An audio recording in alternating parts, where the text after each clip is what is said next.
So the ZIPPO has been inside this protective plastic case for 7 weeks now. And let's see, is there any fuel left inside or has all evaporated. It was 7 weeks ago since I last time filled this all the way up.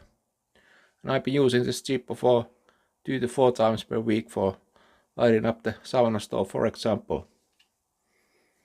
So let's see, is there any fuel left.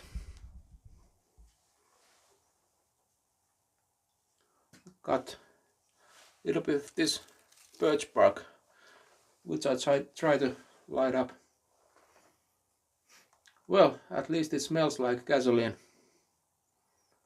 But does it light up? Let's try. So 7 weeks has gone now. And there is fuel left.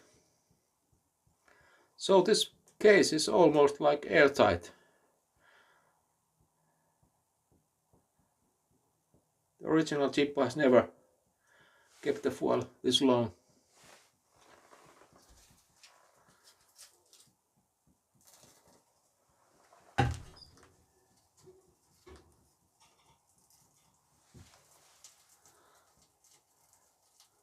So this protective case holds the fuel inside the ZIPPO at least for 7 weeks.